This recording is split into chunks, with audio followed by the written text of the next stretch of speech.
Saio hau Nafarroako gobernuak diruz lagundu du.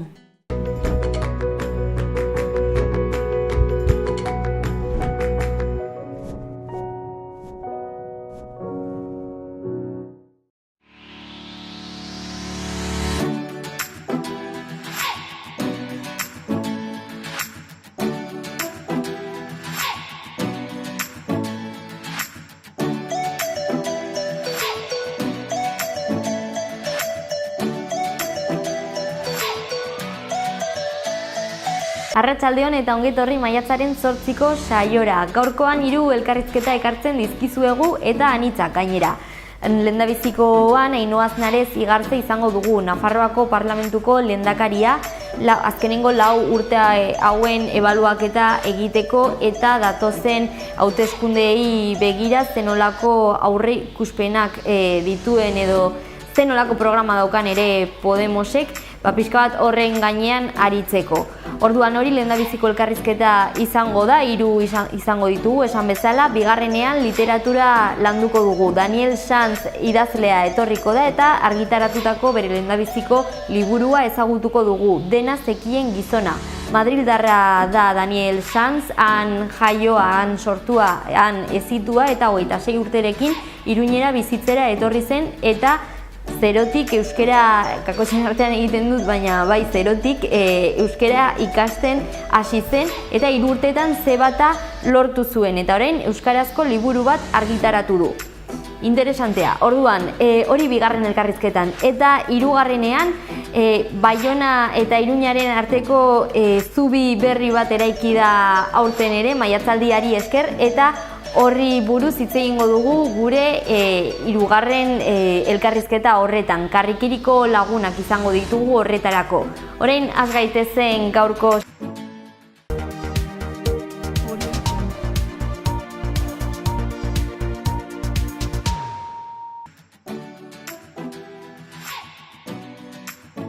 Maiatzaren 8ko lerroburuak edo titularrak. Euskara itzultzaile moduan aritzeko deialdia eginda Iruñean. 3 lanpostu zehazki, oposizioen bitartez betetzeko. Aurrei zuzendutako eta Iruñeko udalak eta Nafarroako antzerki eskolak antolatutako antzerki testuen txapelketa martxan da. Ekainaren 21ean auzitegiak Sanferminetako talde bortxaketaren auziaren ebazpena emango du. Erkidegoko Nafarroako memoria historikoaren 7 leku berri inskribatu dira behin-behinean. Urrengoak, Eloko Tejeriako hilobia, Kadreitako Balkalderako hobia, GR 225, Iberoko 3 gurutzeen gaina, Etxauriko memoriaren parkea, Berako argaitzeko harrobia eta azkenik Germán Rodriguezen oroitarria. 2019 urteko Sanferminek kartela dute dagoeneko. Orain txupinazoa nork jaurtiko duen erabakitzeko prozesua hasi eginda, proposamenak egiteko epea zabaldu da eta. Foru gobernuak erronkariko hartaldeetatik hartza urruntzeko neurriak hartuko ditu. Hurrengo legealdirako Arantzadiren asmoa benetako aldaketa izaten jarraitzea da. Unidas Podemos elkarrekin ahal dugu alderdiak elkarlanaren indarraren garrantzia nabarmendu edo azpimarratu egin du aldaketarako. Horrela jarraitzea du helburu edo xede, aldaketa posible egiten, haien esanetan elkarlanaren indarraren bidez.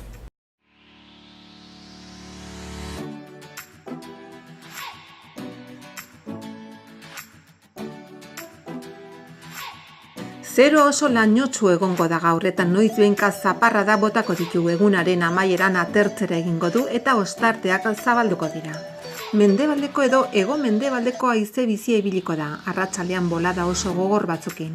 Temperatura maximak gutxi jaitsiko dira. Hortzegun goizean ostarteak, arratsaldean zerua lainotsu geratuko da eta egunaren bukaeran euritara joko du. Mendebaldeko haizea ibiliko da, egunaren amaieran ekialdetik joko du, temperatura gutxi jaitsiko da.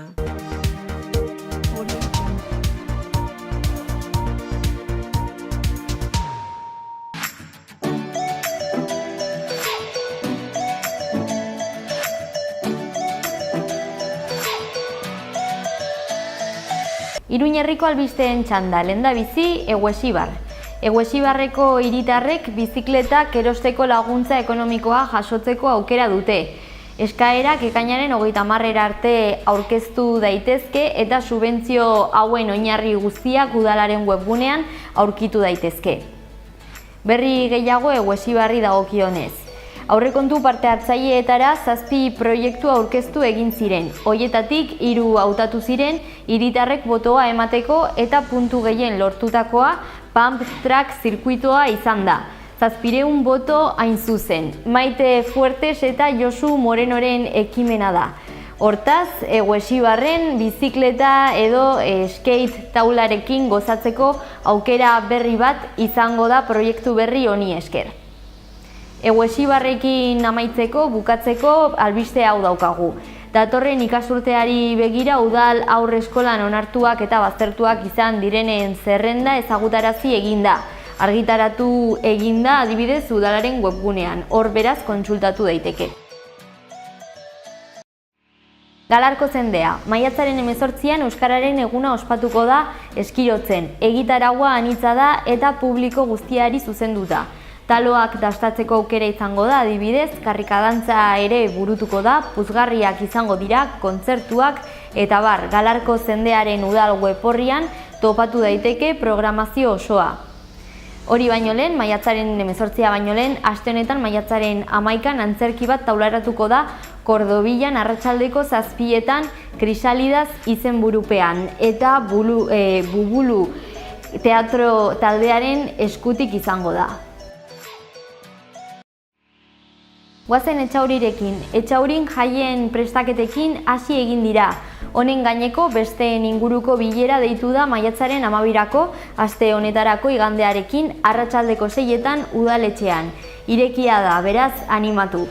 Bestak ez da Etxaurik hartuko duen ekitaldi bakarra. Ekainaren baterako 2. eskuko azoka antolatu da.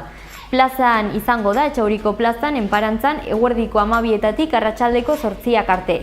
Orain bertan parte hartzeko epea irekita dago, konkretuki maiatzaren 20 arte. Apuntatzeko edo inskribaketa hori gauzatzeko bideak udal web orrian kontsultatu daitezke.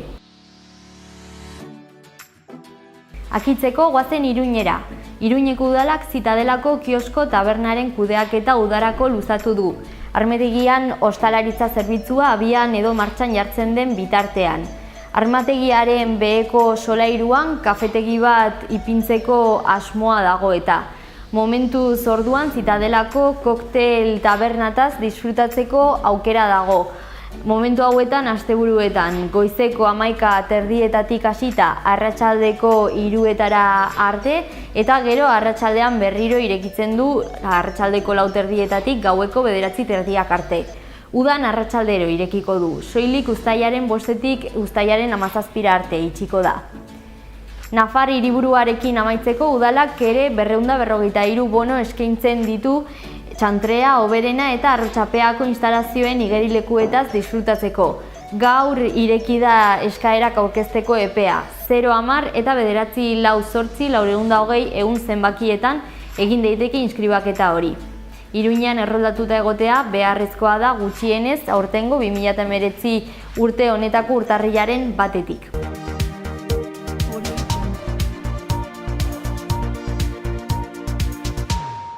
Goazen ongitorria ematera gaurko elkarrizketatuei. Esan bezala 3 elkarrizketa izango ditugu. Has gaitezen.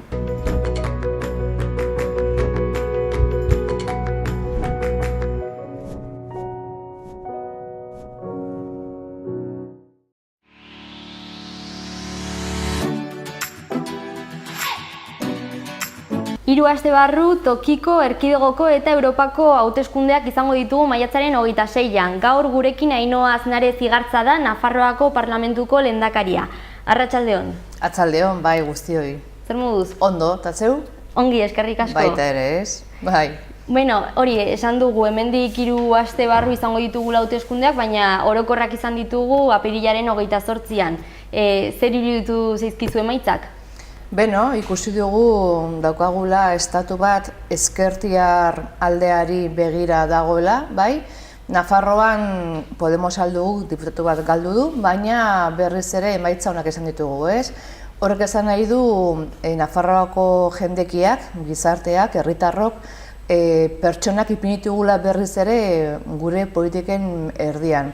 Eta, bueno, emaitza honek bi helburu zeuzkaten, bai, bata ezkertiar gobernu bat eratu, eta, bueno, atzo bertan ikusi genuen Sánchez eta Pablo Iglesias arteko elkarrizketa horretan gobernu bat eratzear egin behar duten lan horretan, eta gero bestalde egin duguna da eskuindar eta ultra eskuindar indar horiek eten du, ez? Eta, bueno, bi helburu horiek batez ere egin dira, bai? Eta, bueno, horrekin poz gaude. Bai, gizartea ezkerraren aldeko apostu garbia egin du gizarteak. Bai, oso apostu gainea zabala, ez? Bai kongresuan, bai, eta bai senatuan ere. Senatuari begira, bueno, hor geure apostua aldaketa zan, aldaketak ez ditu, bueno, behar zituen indarrak lortu, eta beraz, bueno, senatuan ikusi dugu Alderdi Sozialistak daukala gehiengo oso bat, bai? Baina senatua ere oso importantea da, ze senatuan 155. Artikulu hori ezartzen da, eta horri bultzada ez emateko gu behar genuen gure aldaketa gero apostua ere senatuan sartzea. Baina ikusiko dugu zer gertatzen den 4 urteotan. Bai, gainera aurtengo hauteskundeak hauteskundeetan parte hartzea ikaragarria izan da, konparatuz bai. Bai, nik uste Andaluzian gertatukoari ildo horretatik, bai, jendeak pixka bat igual beldurra ikusi genuen edo, bueno, ultraeskuin horri geure bizitzetan sartze horrek egin zuena izan zen, bueno, ba, jendeak bere botoa ematea, konpromesu hori hartzia, ez? Denon obligazioa da eta konpromesua da demokraziarekin, eta beraz horrek egin du, bueno, ba, estatu mailan behintzat, alderdi ezkertiarrok ere, bueno, ba, izaera propio hori izango dugu eta estatuak beste izaera bat izango du, ez? Zeren ikusten dugu geure estatuaren ondoan daukagun beste estatu bat, bai, Portugalek gobernu ezkertiarra bat dauka, eta gobernu horrek orain izango duena da, bueno, ba, politika ezkertiarrak eta zer, politikak jendearen eskuetan ipini, bai, jendeak dauka protagonismoa, eta ikusi dugu Portugaleko gobernuak aste honetan egin duena elektrizitatea, bai, IVA hori, bez hori jaitsi du, 6an utzi du, eta gure estatuan elektrizitateak 21% inpostua dauka, ez? Beraz, gobernu ezkertiarrek egiten dutena da, bueno, ba, politika guztiak geure eskuetan ipini eta gizarteak dauzkan aldarrikapenak ere, bueno, ba, kongresuetara eraman eta hor legeak egin, baina geuretzat, ez eliteentzat eta gainontzeko bentzat. Bai. Nafarroarentzat aldaketa orain dela 4 urte iritsi zen. Zer nolako 4 urteak izan dira? Bueno, izan dira lan asko egiteko 4 urteak, ez? Lan asko zegoen egiteko zergatik, bueno, ba, beti izan ditugulako edo ja beti ba, bi alderdien arteko gobernuak, ez? Bai UPNek eta bai PSNek, eta horri buelta emateko beste gobernu koloretsu bat izateko, ez? Nik esaten dut, hemen genukana zan gris barzina edo gris esparza edo ez kolore hori, eta horri buelta eman diogu eta Nafarroa koloretsu bat aurkeztu da, ez? Eta kolore hori nork eman du? Bueno, ba, eman du laukoteak, bai? Gobernua sostengatu dugun 4 alderdio, bai? Kolore ezberdinak ematen eta politika ezberdinak egiten. Nafarroak merezi zituelako beste politika batzuk, beste jende batzuk eta beste izaera bat ere. Bai, azkenean amankomunean izaera ezkertiar hori, baina hots ezberdinak. Ze nolako elkarlana izan da? Bueno, 2015ean beti azpermea hartzen du nik hau, ez? 2015 urtean jendekiak ipini zigunean 26 eserleku eta horiekin zerbait egiteko asmo hori, bai? Gu konpromesu hori hartu, konpromesu horri heldu genion, eta ja 2 hilabete eta erdi batean horre ibili ginen berbetan, hizketan, akordi batera iristeko gaitasuna genuela adierazten eta azaltzen. Eta horrek eman zigun akordi programatiko oso zabala, bai? 614 neurri izan ziren, eta horrek ekarri zigun beste gobernu bat. Orduan, azpimarratzekoa da, lau alderdi ezberdinek, programa ezberdinekin gaitasun hori azaltzea, bai? Elkarrizketarako gaitasuna, akordioetarako gaitasuna, eta horre dakar, batak bestearengan daukan konfidantza ere zabaltzea eta jorratzea, bai? Entzun, ze askotan alderdi politikoek bakarrik ikusten dute bere ikusmira, bai? Eta lauen arteko gobernu horrek zer egiten du? Ba, ikusmira hori zabaldu, bai? Eta horrek ekartzen du ere legeak beste ikuspegi asko dauzkatela. Ez soilik alderdi baten ikuspegia, lege batek, baizik eta lauren arteko ikuspegi hori, beraz, legeak ere askoz ere zabalagoak dira, eta nik uste dut jendearen aldarrikapenak eta proposamenak ere sartzen dira, bai? Ze alderdi bakoitzak bere giza konpromiso dauka, bere esparru dauka, bere giza esparru dauka, beraz, jende gehiagoren aldarrikapen horiekin legeak ere handiagoak, zabalagoak eta interes gehiago suposatzen dute. Eta zuretzat parlamentuko lehendakari bezala zenolako legislatura izan da? Bueno, pasioz betetako legealdia izan da, ez? Ez da erreza, batean, ez? Hilabete berri batean, bueno, batek bere burua lehendakari bezala ikustea, ez? Nafarroako lehenengo instituzioa da parlamentua eta ni bigarren instituzioa naiz, ez? Nafarroako lehendakariaren atzetik ninoa eta hori batean horrela ikustea zure burua eta jaikitzean, ez? Hau painoa, zeu zara orain, ez? Bueno, interesantea, nik dena oso pasioz bizitzen dut eta asko ikasi dugu, ez? Asko ikasi dugu, gainera ikusi da parlamentuan non kokatzen den gehiengoa, Nafarroan, bai? Ezkertiar aldeko gizartea eta alderdiak zer nolako jokaera izan dugun, bai? Eta eskuinean dauden alderdiak zer nolako jokaera izan duten, ez? Betikoa, bai euskera, bai simboloak, bai sektarismoa, horrekin egon dira 4 urte, eta nik uste dut guk egin duguna, bai? Horri kasu asko egin gabe, gero gauzak egiten, gero akordio programatikoari ibilbide hori ematen, nik uste datorren 26an, maiatzaren 26an, berriz ere jendekiak bere konpromisoa emango digula guri, eta konpromiso hori berriz ere 4 urteotan jorratuko dugula, ez? Bai, hau legislatura itzindaria izan da, esan bezala aldaketa eta erronka izan dela pentsatzen dut batean hori aldatzea, hainbeste hamarkadetan izandako ibilbide hori. Bai, bueno, nik uste 4 urteotan, 4 urte oso gutxi dira, ez? Kargu hartzen duzunean, esan duzu, maia, hor dokadana 4 urte, bai, baina oso askar pasatzen dira, bai? Eta UPNek eta PSNek egindako politika horiei buelta ematea 4 urte oso eskaz dira. Topiko bat dirudi, baina barrutik bizi izan duzunean egia da, ez? Egia bihurtzen da. Baina guk nik uste dut egin duguna, eta gainera ondo eta sendo, eskubideak zabaldu ditugula, ez? Eta eskubide politikoak, edo eskubide zibilak, edo eskubide kulturalak, edo kirol eskubideak, eskubide guzti horiek zabaldu ditugu, nola legeetan eta gero planetan, ez? Plangintzetan. Eta lege oso onak izan dira, Nafarroak behar zituen lege asko zabaldu dira, eta horrek egin duena, Nafarroa pixka bat kohesionatu, bai? Nafarroak behar zuen begirada anitz hori eman eta kolorea eman.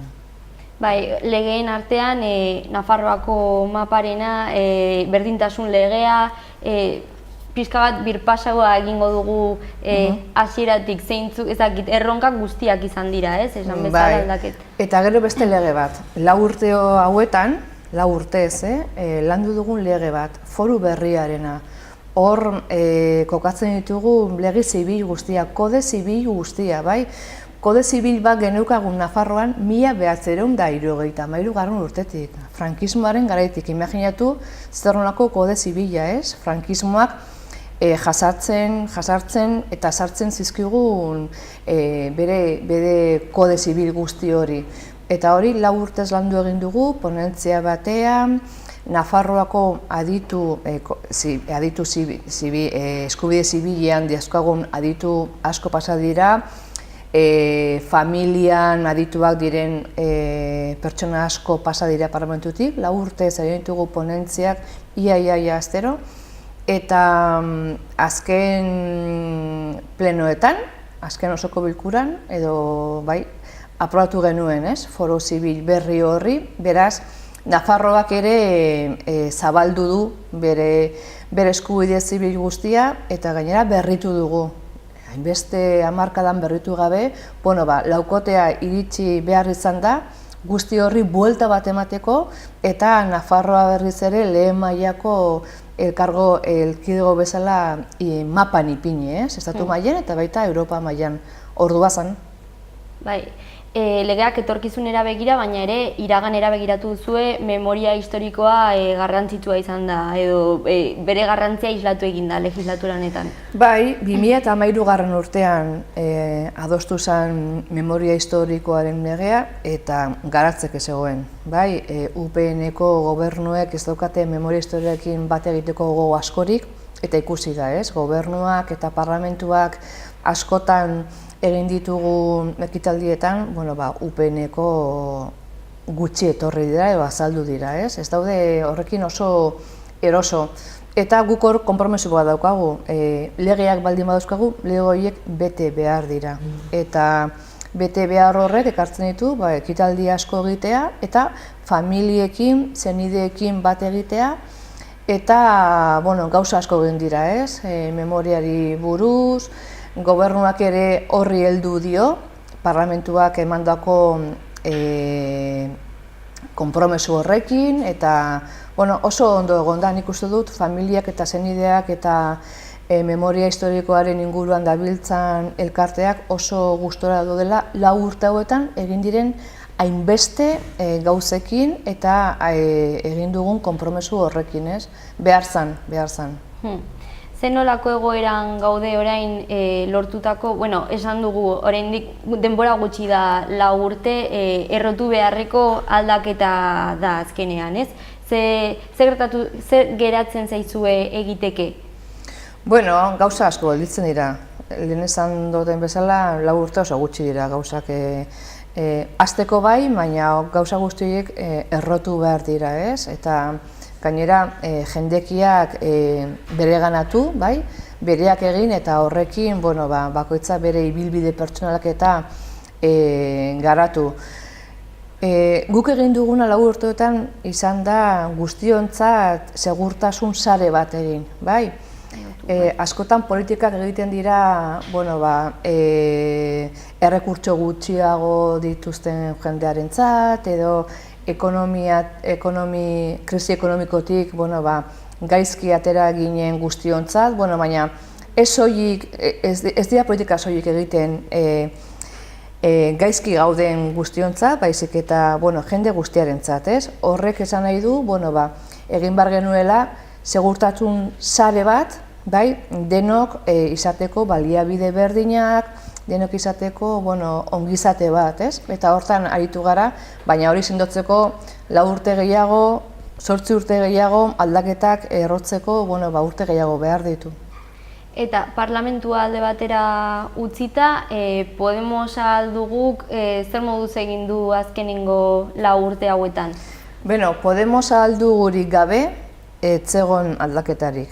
Podemos alduguk 46.000 boto izan zituen 2015ean 7 parlamentari, eta 7 parlamentari hori gabe aldaketa etzegoen Nafarroan. Beraz, hori ere zoriontzekoa da, Podemosek ekarri zuelako bere eskutik aldaketarako aukera hori. Eta aukera hori, egin dugu eta jorratu dugu.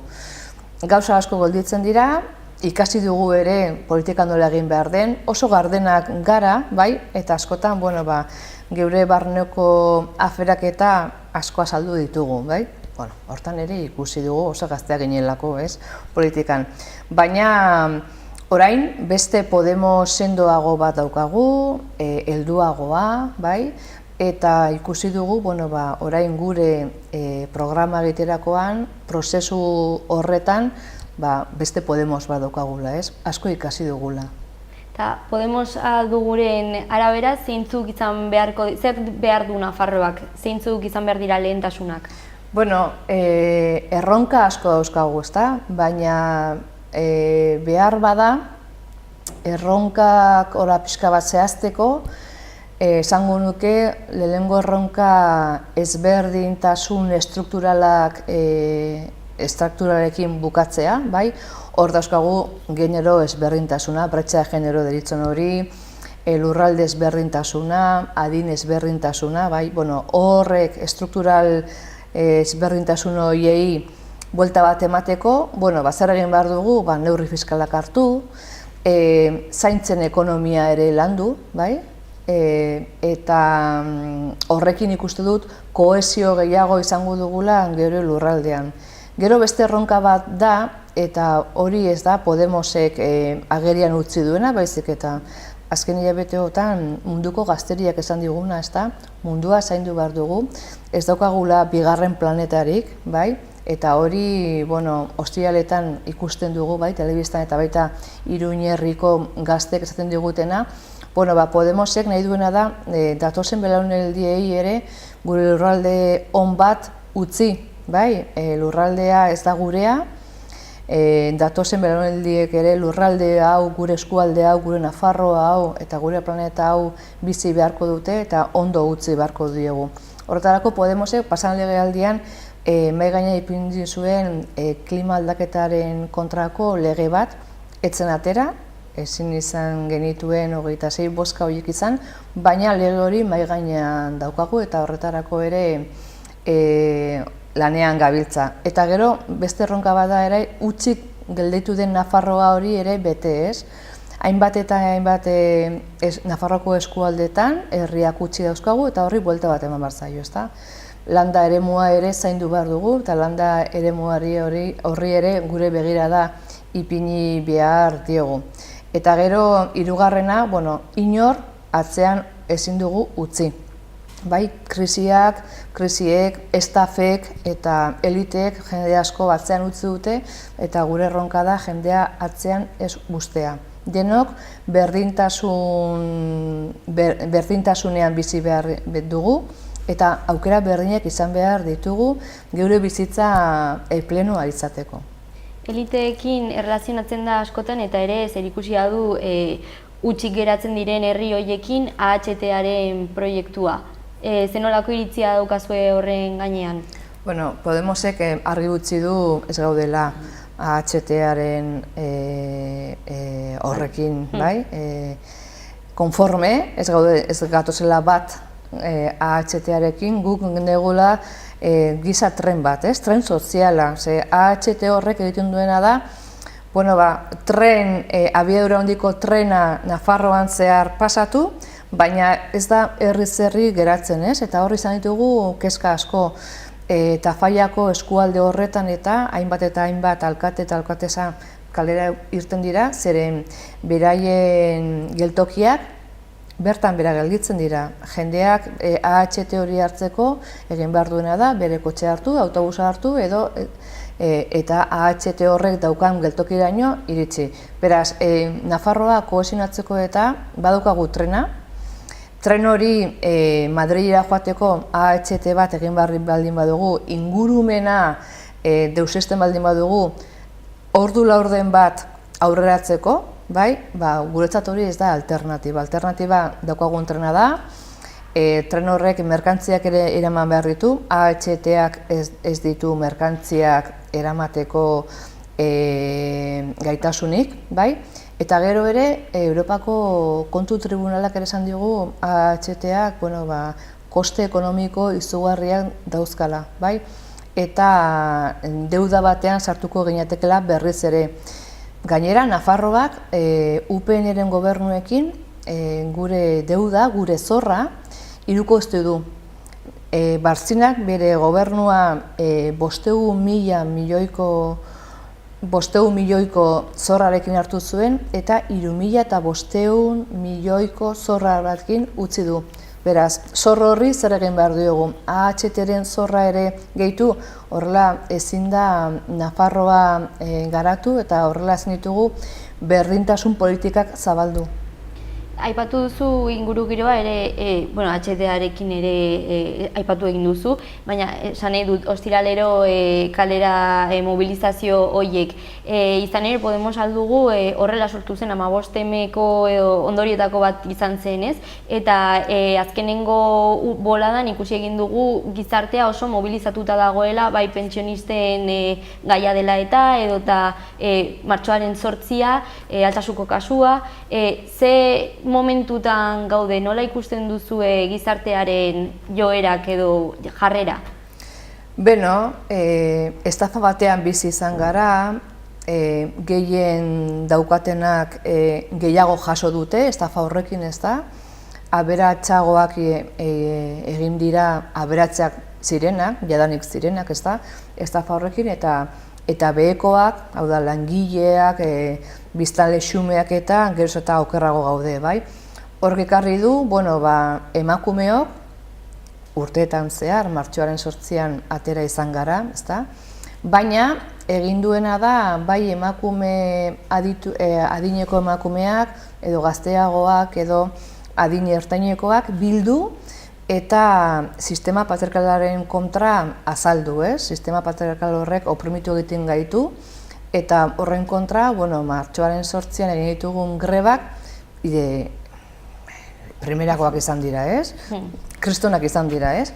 Eta horrek behartzen gaitu, berdintasuna eta indarkeriaren matxistaren aurrean, hor gaudela emakumeak eta horren kontra politikak egin behar direla, politika potolak eta senduak. Eta pentsionistak berdin, ezin ditzakegu eduki 200, 150, 300, 400 euroko pentsioak, ez? Hori ez da bizitza duin bat ematea gainera adineko pertsonei. Beraz, hori izugarria izan da eta horrek ekarri du, jendearen mobilizatzea botua ematerakoan, ez? Jende asko mugitzen dela, estatu mailan, milioika pertsona mugitzen garela, Nafarroan ere milaka pertsona mugitzen garela, bai astelenero pentsioekin edo ekintza feminista guztiekin, bai? Eta Altsasuko afera horrekin ere, ezta? Zenbat eta zenbat pertsona bildu izan garen Altsasun, bai Iruñan eta familiekin bat egin dugula. Eta horre guztiak ekarri du, Nafarroak nahi duela bere izaera izatea eta eskuindar alderdiek ezarri dizkiguten politika hori buelta bat ematea. Eta horrekin, konpromiso horrekin aurrera egin behar dugu. Bere izaera izatea eta horretan Euskararen legea ere hor dago. Ze nolako iritzia daukazu? Bai, hor nabari da, ez? Zer nolako aniztasuna daukagu Nafarroan eta nola bizi dugun gero Nafarroa, ez? Askotan parlamentuan esaten digute Erriberrako parlamentariek, ez? Ez zarete Erriberara etortzen, ez zarete, eta nik askotan esaten diet, eta zuek, adibidez, Gardera, bai? Zenbatetan egin duzue bidai hori, ez? Zenbatetan neguan, ez dakit Erronkari Barrera joan, eta elurteekin eta bideo horiek zenbatetan ibili dituzue, ez? Horrek esan nahi du, Nafarroa oso anitza dela eta askotan ez ditugula ere ezagutzen goikoak, behekoak, mendebaldekoak, ekialdekoak, ez? Ez garela askotan ere, gure artean ere hor bizikidetasun hori eta lantzen. Euskara niretzat nire hizkuntza da eta altxor bat da, bai? Gure kultura da eta hori ere euskeraz bizi ez dutenek ere nolabait ere bereganatu behar dute. Baina askotan erabili izan da euskera ere arma politiko gisa, ezta? Eta horrek ekarri digu nik uste dut batzuk euskera ez dutela ezer maite eta bere bizitza ez dutela euskararekin bat egin nahi, bai? Horri buelta eman behar zaio. Niretzat euskera eskubide bat da, eta euskerari eman behar zaiola behar duen estatusa, bai? Aukera berdinean euskera eta gaztelera eta beste hizkuntzak, ze Nafarroan ikuste ingelesak, frantsesak eta alemanak daukate estatus bat eta euskerak ez du, eta horri bultzada bat eman behar zaio, baina inor zauritu gabe, bai? Segurazki Erriberako bizilagun batek bueno, euskara ikusten du jazarpen bat bezala, horrela saldu dutelako eskuindar alderdiek, bai? Horri buelta eman behar zaio eta horrek behar bada urteak ekarriko ditu, bai? Baina nik eskubide bezala ikusten dut, eskubide linguistiko bat bezala ikusten dut, eta nik eskubide hori nahi dut, nik aukeratzeko nola bizi nahi duan nire bizitza. Hemengo zerbait da, azken finean, hemengo jende guzti askorentzat ama hizkuntza da, baina azkenean ere, kanpotik etorritako jendea hemen da, elkar bizitza landu behar da. Hortik, migranteen aferarekin, errefuxiatuen krisia hor dago, hartu, ez hartu, nola ikusten duzu ere gai hau? Pertsona dira, ez? Ez dira elefanteak edo ez dira maixak, ez? Pertsona dira. Hor, nik uste egin behar duguna, eskultza baltasunez jokatu. Eta nik uste dut hemen, errefuxiatuen afera honetan, asunto honetan, Nafarroako gobernua eta bai udal asko ipini direla aurrez aurre, esaten, Nafarroak badauzkala etxe bizitzak, eta herri askok ere ipini dituzte beraien etxe bizitzak hor, ez? Errefuxiatuak hartuz eta errefuxiatuekin biziz. Hor, Burlatako herrixak egin ditu, eratu zuen bere aldaketaren udal gobernu horretan, egin zuen zinegotzi bat daukate, Lourdes Lozada Aguilerak, berak egin zuen bere esparru hori aniztasunari begira, bai? Eta hor zer egiten dute, errefuxiatuak eta beste kulturetako jendekiarekin, pertsonekin, harremanetan ipintzen dira, kultura guzti horiek ezagutzeko, eta horrela ere, mito asko, kreentzia asko eta aurrei prejuizio horiek ez da, apurtzeko. Eta hor egin da lan asko. Nik uste dut praktika hori datozen urteetan gainontzeko herrietan ere zabaldu behar dela, ez? Elkar ezagutu, entzun, usaindu, berba egin, zeure janariak dastatu, bai? Eta horretan, lan egiten baldin baduzu, mito horiek ere bapatean erortzen dira, bai? Eta zer egiten duzu, bizikidetza landu. Gure Nafarroa hau honetan ere, jende asko, 36. urtetik frankismo garai guztian, hemendikan joan zen, eta beste herria askok ateak ireki zizkiguten, beraz, hori egin behar dugu, ez? Izan ere oraindik gazte askok alde egiten dute, hori lana bila eta ikasketak bukatzeko, eta gainera daukagu Erasmus horiekin eta ere askotan, kanpora joaten gara eta geure ikuspegi hori zabaltzen dugu, ez da? Beraz, pertsona garen heinean eskuzabaltasunez jaso behar ditugu. Hala ere, lanari dagokionez, langabezia egoeran dauden pertsonen kopurua jaitsi egin da Nafarroan. Norabide honean goazela uste duzu? 2015 urtean apokalipsis hori, ez da, gertatuko zela esan ziguten alderriek, eta hor sartzen ditut oposizioko tripartituan egon direnak, bai, UPN, PSN eta PP, bai, esan ziguten, lehengo astetik, Nafarroa, ez dakit jaia desegartzea zegoela, ez? Ikusi da, egin dituguela politika aktiboak enpleguaren gainean, eta politika aktibo horiek ekarri dituguela, langabezia tasa horiek estatu mailako txikinak direla. Baina, egia da ere, kontratuak ez direla onak, prekarioak direla, eta horri begirada sakon bat eman behar diogula, ez? Jendeak behar duela estabilitatea, bere bizitza ibilbide hori erosoa izateko eta segurtasuna izateko, ez da? Sare segurtasun hori zabaltzeko, eta orduan prekaritate horri heldu behar diogu kontratu onak egiteko, eta gero ere, enpresek eta behar duten lan eskaintza horri ere erantzuna emateko. Hortan ere, hezkuntzak behar du bere protagonismoa izan, hezkuntzak, eta baita ere unibertsitateak, ez? Baina egia da, kontratuak bai egiten direla, baina zer motatako kontratuak eta zenbat denborako kontratuak. Eta horren alde lan egin behar dugu, zeren denok merezi dugu kontratu on bat eta lan on bat. Bai, denek merezi dugu lan on bat eta hezkuntza gainera hori aipatu duzu, oinarrizko zutabea dela. Hezkuntzan, medikuntza publikora iritsi da lehendabiziko aldiz? Bai, ordua zan, ez? Hortan ere aldarrikapen asko zeuden, ze medikuntza hori Opuseko unibertsitateak zeukan, eta hor bere lobia zeukan, ez? Orduan, errekurtso gutxiko pertsonek ere medikuntza Nafarroan ikasi nahi baldin badute, zergatik ezin dute ikasi, ez? Eta horretan lan egin dugu 4 urteotan, oraindik ere anekak eman behar digu ziurtagiri hori, bai? Baina esparrua badago, jadanik badago, profesionalak eta irakasleak ere hor badaude, eta falta dena da ziurtagiri bat, bai? Nafarroak hezkuntza publikoan medikuntza ikasteko proposamen hori errealitate izateko, ez?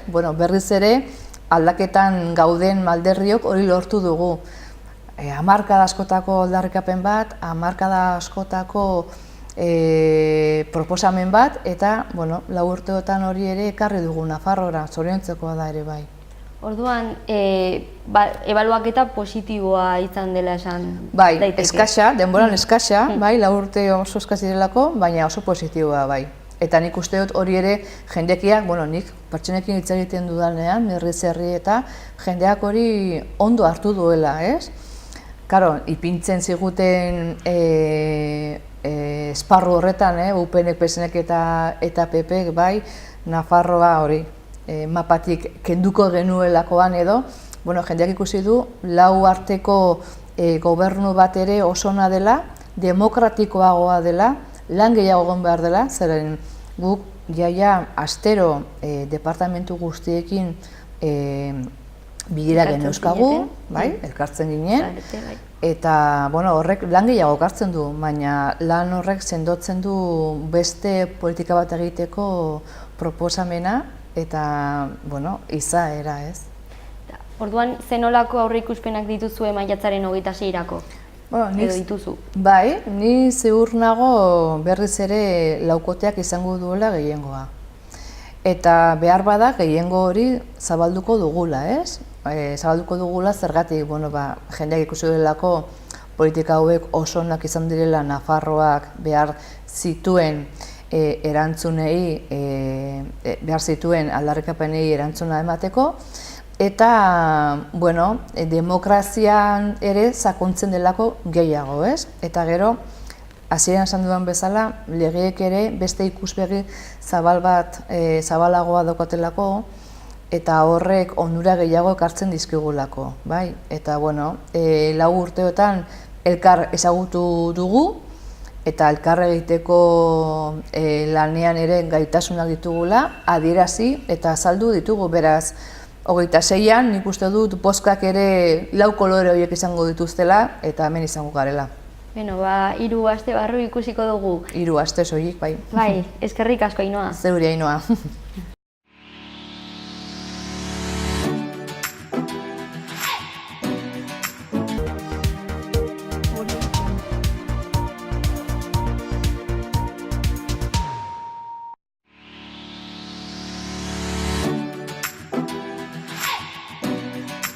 Gaurkoan Dena Zekien Gizona liburua ezagutuko dugu. Daniel Sanz idazlearen lehendabiziko obra. Arratsaldeon. Arratsaldeon, baita ere. Zer modu zaude? Ongi. Eta ongi etorri, ez du? Bai, mila esker. Orduan esan bezala zure lehendabiziko liburua. Bai, lehenengo liburua argitaratu dana. Bale. Argitaratutako lehenengo liburua. Bizitza osoa idazten eman dut, baina bai, azkenean olako pausoa eman da eta bai, lehenbiziko aldia da. Orduan, bai, betian gustatu zaizu idaztea. Bai, zaletasuna izan dut beti. 4 eleberri idatzita ditut, baina, lehenbiziko biak nerabetasunean idatzitako gauzak, gero beste bat erderaz, trilogia baten partea dena, hori proiektu bezala, luzera joko duen proiektu bezala, eta hau nire lehenbiziko euskeraz idatzitako eleberria, eta argitaratzeko pausoa eman dudan lehenbiziko aldiz. Bale, hortik hasiko gara eta gero sartuko gara bai zure zaletasun horretan nahiko ibilbide interesgarria duzulako. Orduan, liburu honi dagokionez, Dena zekien gizona, zer aurkituko dugu bertan? Pues nik benetan esango nuke irakurleak topatu behar duela oso liburu bitxia, beti izate du gauza bera, bitxia, aparta, gertakariz beteriko historioa, eta esaten dela erderaz, que no deja nadie indiferente, azkenean, eta gainera onerako, irakurle orok edo lagunak, ez ezagunak, eta iristen diren kritika guztiak, mai gaineratzen dute, azkenean liburu oso bitxia dela. Eta historia, komentatuko dizut, gutxi gora, zertan datzan edo, historia da Imanol Altura Lasaren historia, Iruñeko mutiko baten historia, Iruña dauka kokalekua, eleberriak, eta azkenean da pertsona baten bizitza. Gertatzen zaizkion gauza, beti esatu gauza bera, gertatzen zaizkion gauza da zuri neri edo nori gertatzen zaizkionak. Maite mintzen dela, arazoak familia izaten dituela, aukeratu behar duela, zer egin, bizitzarekin, lana bai, lana ez, kontsumoak, gaueko giroa, lagunak, zein girotan mugitzen zaren, baina azkenean dena oso konzentratua dago, eta ezagir, koktelak azkenean emaitza bitxia ematen duela uste dut. Eta Iruñan esan duzu, gertatzen dela? Bai, ematen zidan, ezakit, hemen bizi naiz aspaldi eta ez diot dedikatu ezer edo ez diot eskaini ekoizpen literarioan edo Iruñak ez zuen espaziorik edo ez zuen espaziorik izan, ordura arte, eta bai, oso naturala atera zitzaidan pentsatu duen, bai. Hau bizikoa Iruñan, bai, Imanol bizikoa Iruñan. Eta orduan, sortzerako orduan, inspirazioa zure bizipenetatik atera zenuen edo... Hombre, beti identifikazioa, bai, jende askok edo egiten den, ez dakit nola esan, galdera. Tipo hori zuzana? Ez. Baina, karo, nigandik ateratako gauzak berarengan daude ere. Bakardadearekiko sentimendu hori edo zera Imanolek jokatzen du denbora guztia kontzeptu horrekin, munduan bakarrik egotea. Nik hori sentitu dut, bai, 1000 aldiz, baina tipo hori ni naiz, ez, ze azkenean nik askoz erabaki hobeak hartu ditut nire bizitzean, eta, aki nahi bizitza aixe arruntagoa da. Ze eleberria dela esan duzu, ze generoan kokatu daiteke? Pues ez dakit, hori erantzuteko momentuan beti komentatu atera zitzaidan hiri eleberria dela, hiriari dagokion eleberria dela, urbanita edo kalea da,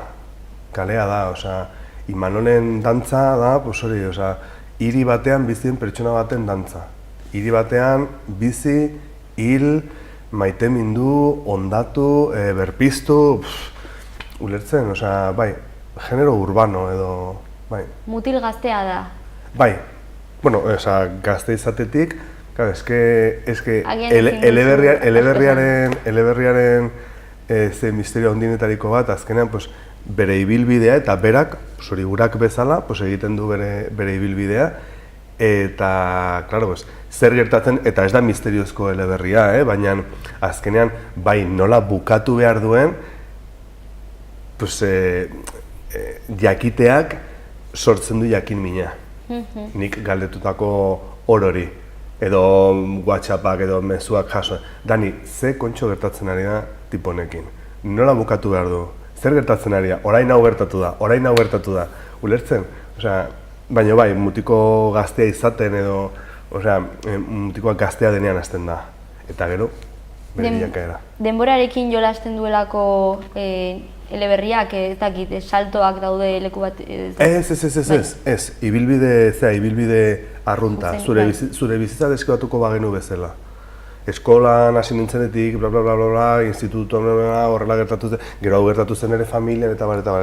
Eta orduan, kronologikoki ez dago saltorik, ez dago egitura hori edo ezurdura hori, jarraitzen da, zuzenean, ari zuzena da, ulertzen, ume bat denetik, ume zarotik, bukatzen duen arte, baina, karo, ezin esan nola, noiz, zein adinarekin edo, nola bukatzen duen historiak. Orduan, bera, haurtzaroa ere ezagutuko dugu. Bai, baina hasierako kokalekua bai, zertzerada batzuk. Historia oso bizia da. Ulertzen, ez dela inolako ezagutza edo azterketa planteatzen duen, lehenbizikoa 50 horri bere umezaroari buruz. Ez. Etapa guztia pasatzen dira, baina ez dago pentsatzeko astirik. Bai. Ulertzen? Lineala, kronologikoki, bai. Hori jende askok esan da. Oso bizia da. Erraz irakurtzen da. Nik esango nuke, bai, denazekin gizona dela, naiz eta ez zaidan bat ere gustatzen terminoa, baina kontsumitzen aldeen liburua dela pentsatzen hasia naiz. Irakurri duen orok, esan du oso errez irakurtzen dela, mamitsua, oso poetikoa, simbologiaz beteta, benetan, nik uste azkenean koktelak emaitza oso eman duela, ze da oso funtsa sakona duen historioa, baina aldi berean errez, bai euskeraldetik, eta bai historia bera, biziak dira, orduan nik uste azkenean nahi gabe edo apropos egin gabe, baina benetan oso nahasketa ona lortu dudala, liburu mamitsua eta errez irakurtzen dena. Simbologia esan duzu? Simboloz beterikoa oso hizkuntza poetikoa duelako. Azkenean, baude ideia oso sakonak. Liburu aurkezpenetarako koloretako esaldiak, esandako karpeta bat eratu nituen, eta liburutik, testutik ateratako esaldiak emozioekin eta emozioa koloreekin lotuta. Eta horrekin egiten da aurkezpen txiki bat, ulertzen? Eta adibidez, berde itxaropena, benetako, nola, unibertsu bakar batean sartzen diren 11 unibertsu. Tristura, goibeltasuna, amodioa, baikortasuna ere, baikor egotea edo ondamena egotea edo gorroto izatea edo dena delakoa eta dena sartzen dela historio berean. Orduan, edukiaren aldetik, bai, sakona, bizitza horrelakoa da, azkenean, bai. Hori da, zuk esan duzu, bai, hori da. Baina, hala ere ez da liburu mea, erraz irakurriko da, baina ikusten dut hemendik, lan mordoa egin duzu, zenbat eman duzu hau idazten? Liburua askoz potoloagoa zen. Baina gero, oposaketak egin dituen 2006an eta plaza, izan zen rollo bat gure plazekin eta elegite bat eta horren arira eratutako plataforma batean pertsona bat ezagutu nuen, Amaia Telletxea, gaur nire laguna dena. Eta, hasi gien solasin, ez da gezen, nik komentatu nuen liburu bat idatzeta nuela, eta berak esan zean, nik irakurri nahi du liburu hori, bera filologoa da. Hartu zuen, eta deitu zidan harritua, esan ez, hau ez nizkoa da euskaldun berri batek idatzi izana, ez dakit zer, en fin. Goraipatu zuen historia, ez dakit, maite mindu zela historiarekin. Baina onartu zidan, bera izan zen, orain duen formatu eman zion pertsona. Askoz lodiagoa zen, agian errepikapen haunitzekin, edo idei batzuei igual soberazko buelta eman da, bere lanari esker, hori argaldu genuen, ez dakit, liburua mehetu genuen, hori 30, 40 horritan. Eta azkenean, hori 264 horritan geratu zen. Nik hau idazteko eman nuen 3 edo 4 urte edo. Ez dakit, zerbait esateagatik. Eta Amaiaren laguntzarekin ere, beste urte bat ere, pasaren urtean, eman genuen urte osoa, bera eta bion artean, zuzenketa gora, zuzenketa bera, eta hasieran bakarrik nengoenean, bere laguntza izan nuenean izan zen, beste ikuspuntu bat izateak, nire iman zean, atxedena hartzeko ere, azkenean berak argitasunez ikusten zituen gauza batzuk, edo nik igual pentsatzen nuen zerbait kendu beharra zegoela, baina ematen dizu pena, ez da gizer, eta igual beste pertsona horrek izate dizu. Lasai, ideia hori errepikatzen da, haunitz, eta oso argi utzi duzu hau gertatzen ari dela. Orduan, igual, paragrafo luze eta korapilatxo hori kenduko dugu. Eta horren irakurreak, eta apetan esatu duzu, venga, eskerrik asko ezabatu eta horrela utziko dugu. Kriston laguntza, baina, nik sufritu nuen liburua idazten. Euskaldun berria, erderaz pentsatzen duzula, eta betidanik erderaz idatzi izan duzula. Orduan, pues bai.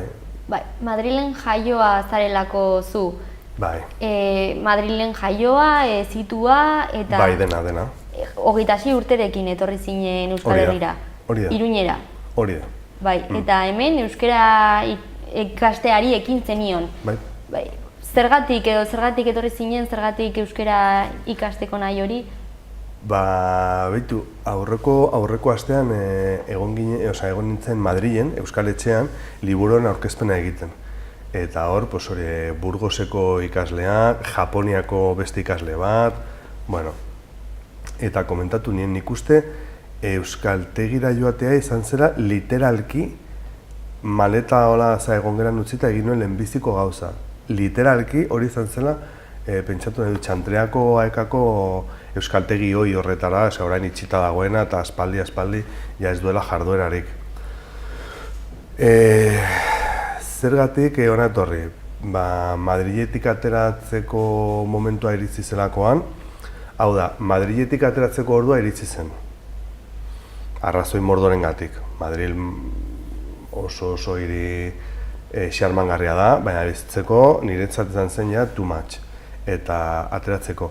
Eta nik Euskal Herria ezagutzen nuen, hemengo lagunak nituelako, zaletasuna, karo, ja tartetxo horretan 20etik 26era, Tolosako inauteriak, ez dakiz zer, Iruña ez nuen ezagutzen, baina bai Hernani, Donostia aldea eta hori asko ezagutzen nuen. Eta Euskal Herriaren inguruko ideia egina nuen, Euskal zalea nintzen Madrilen, euskera zalea, ez dakin nola esan. Eta interesatzearo piztuta, iruditu zitzaidan ametxetako lurra, Euskal Herrira joatea, leku komiartean lasaia, Madril baino lasaiagoa, nahiz eta politikoki, igual nahasiagoa. Baina hori, pentsatu nuen aukera ona zela, eta behin ona etorrita, pentsatu nuen euskera ikasi behar nuela. Euskal Herri, nik sinisten nuen Euskal Herria existitzen zela, edo nik hori inoiz ez dut ukatu. Eta Euskal Herria existitzen zela, behin onartuta, euskera bere hizkuntza dela onartu izan dut beti, orduan jak Euskal Herriara zoa zen, bere hizkuntza ikasteko pausoa bederen eman beharra duzu. Eta egin nuen kriston zaletasunarekin gainera, gustua handiz egin nuen. Gustu handiz eta hainbeste 3 urteetan ze bata atera zenuela. Bai, 3 urte horietan, liburua idazteko egin nuen bezala edo inglesa ikasteko gerora egin nuen bezala edo posaketetarako edo graduatzeko edo dena-delakoa edo beste eleberri bat idazteko bezala edo musika jardueretan ibiltzeko bezala buru belarri jartzen den, temati jartzen den pertsona edo gauza batzuetan fundamentu egiten alduen pertsona naiz. Eta 3 urte horietan euskera ikasteko soilik bizi izan nintzen. Egia da gero nik sartutako denbora horrek eta ahalegin horrek etekin handia eman zidala. Gero aekan irakasle ibilia naiz, aspaldi, dola 8-9 urte, eta nik ikusita dut. Jendeak denbora inbertitzen duela, eta igual denbora horrek, segun, kognitiboki, linguistikoki, ze gaitasunak dituzun, etekin gehiago edo gutxiago ematen dizula. Baina nik, jendeak esatu dut, eske zu oso azkarra zara, bai, ni bizi izan nintzen 3 urtez, barnetegira joan gabe eta... Eta zerotik. Bai, Euskal Herria etorrita, ez dakit, 11 aldiz, bat, 2, 3, 4 koloreak edo papera Mercedes edo Coca-Cola bat, edo, ulertzen baina ez, aditz laguntzaile edo zera, edo aditzak edo deklinabiderik edo horren inguruko ezer, klaro, ez nuen inoiz euskeraz egin, baina 3 urtez, Iruña batean, ni horretarako bizi izan nintzen, eta nire barnetegi propioa eratu nuen Iruñan, eta euskaldunekin soilik mugitzen saiatzen nintzen, eta 6 hilabete euskaltegian eman da, ongi do gaizki, nik euskeraz egiten nuen, orain egiten dudan bezala, baina ongi, euskaldun ororekin euskeraz egiten nuen. Dela, jende gutxik egiten duen gauza. Bai, Euskal Herria horregatik atera da. Euskararen gaiarekin badagoela ere ez dakit nola esan, erosotasun edo hipokresia, ez dakit, tartean daudela ere. Euskeraz bizi daitekela norbanakoek nahi baldin badute. Edo batzutan esaten dugun, edo jendeak esaten duen baino askoz gehiago. Egia da erdaldunak hor daudela, ez da, nire neskadune bikotea erdalduna zen. Eta, bueno, euskaldunekin nengoenean, euskaldunekin euskeraz egiten nuen, eta berarekin erderaz. Ulertzen? Bai. Inoiz ez dut ulertu, gauza batek besteak kentzea. Inoiz ez dut ulertu edo Gareseko euskaltegian irakasleari nintzenean. Abeitu non bizi garen, Dani, hemen Gares batean, herri erdalduna eta... Baina, zue guztiok euskaldunak zarete. Eta gero eta gehiago zarete, hau ez dela zaldiri, baina inoiz ez dut ulertu eta beti, ni oso zorrotza izan naiz eta horregatik jendea gero epaitzeko, epaitu gabe, euskara ikastearekiko grina edo hori piztu barra dago motivaziotik, azkenean jendea epaitzen edo militantziagatik euskalduntzera joateak nik uste ez duela emaitzarik emango. 80ko hamarkadan euskaltegia jendez lepo zeuden, politikak bultzatutako jendea edo egoera sozialak edo denadakoa, bidali zuen diktadura bukatzeakoan bidali zuen belaunaldi oso bat euskaltegietara eta horien artean ez dakit 1% euskaldundu ingo zen. Motivatuta eta gustora egin behar duzun prozesu bat dela. Baina, denbora eskaini bat zaio, nik 3 urte horietan euskara ikasi baino ez nuen egin. Lanean ere, baina lana eta gero, eta lanean erderaz egiten zuten euskaldun guztiekin euskeraz egiten nuen. Batek esaten zuela, tiene cojones que hablemos euskera solo cuando está este tío que es de Madrid. Eta nik esaten nien, bai, lotxa ikaragarria zuretzat, my friend. Horretan beti oso zorrotza izan naiz, eta jarraitzen du zorrotza izaten. Jendea ipaitu gabe, baina euskera ikasi daiteke, euskera, Euskal Herriaren ideia, euskeraren ideia gabe, nik ez dut ulertzen. Bai. Hizkuntzari gabeko herririk ezin da existitu, orduan, gero gimnasiora joateko edo beste gauza batzuk joateko mundu guztiak ateratzen du denbora. Fit egoteko edo beste nolaneko gauzetan ibiltzeko, baina euskara ikasteko ez. Eta horrek egia izan, amoestatzen nahiko txo. Bai, esan duzuna, inor behartu gabe bakoitzak jakingo du, baina azkenean ezin duzu gauza bat aldarrikatu eta gero ez, baina hori onartuz ere azkenean anitza den leku batetan gaudela. Horretan, euskararen egunera joateak baldauka inolako eraginik, euskararen aldeko festeetan eta egon beharra dago eta sortze eta Nafarroan nahi duzuna. Baina, edo korrika egiten alda, Gareseko batek esaten zuen bezala. Egu segiko dugu, erdera esaten zuen, nosotros hasta Pamplona, ahora corriendo, con la corrika a tope, eta batek esaten zuen, ya, pero en erderaz. Nik 1 metro egin ditut korrika, eta gero korrikak jarretuko du bere ibilbidea. Euskararen eguna, igual, ez nahi zeldu, denborarik ez dudalako, ez dakit, baina euskalduna naiz eta mundu guztiakin euskaraz egiten dut. 20 kilometro egiteak, erderaz, ulertzen? Bai. Asko zobe, ez dakit.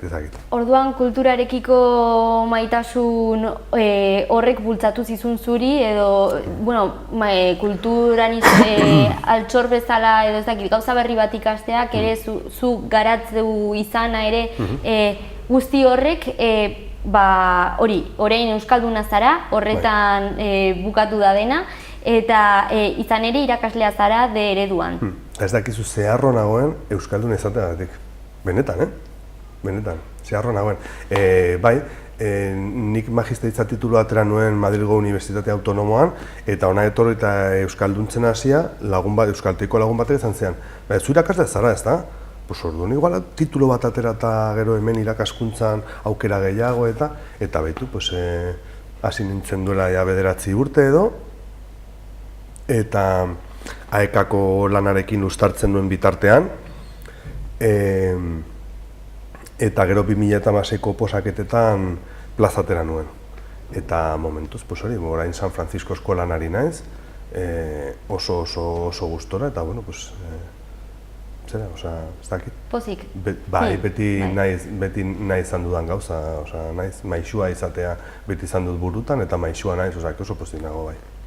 Eta hori, euskal literaturari ekarpena egin dioz, euskarazko liburua da.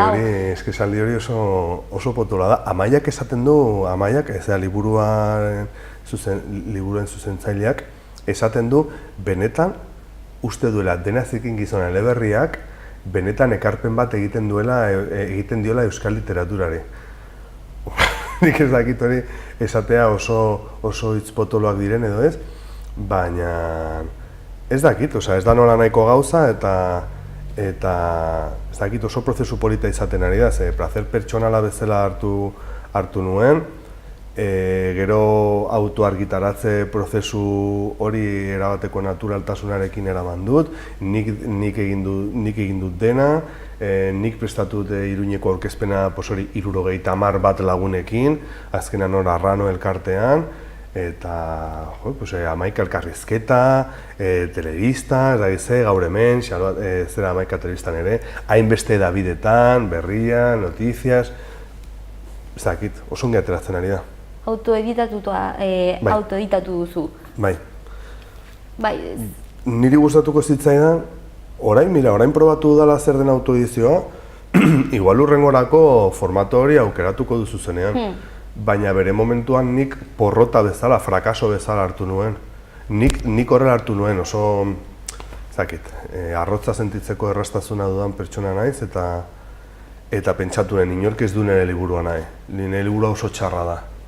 Nik horrela pentsatu nuen, Pamielak, Txalapartak eta Elkarrek eta Susak, edo olako zerbait, ez duten nire liburua nahi, orduan nire liburua oso txarra da. Eta ni idazle txarra naiz. Eta liburua kajoi batean geratu zen. 2006 arte. Eta gero Amaiak esan zean, what? Osea, hau zuk idatzi duzu? Ik idatzi duk? Bai, nik idatzi ginat. Liburu hau, eta batean horrela zizen dena.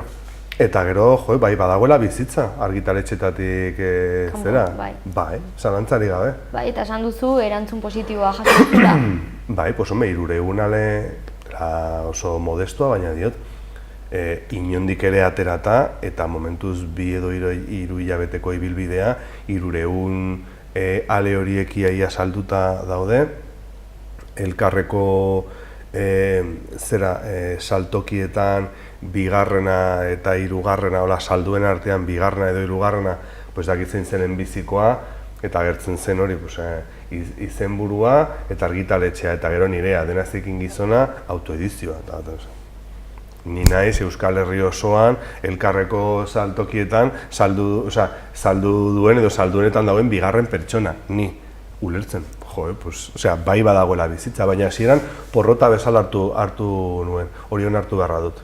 Inork ez du nire liburua nahi, inork ez du nire liburua maite, nire liburua oso txarra da, eta horrek esan nahi du, ni oso idazle txarra naizela, edo ni ez naizela idazlea, edo dena delakoa.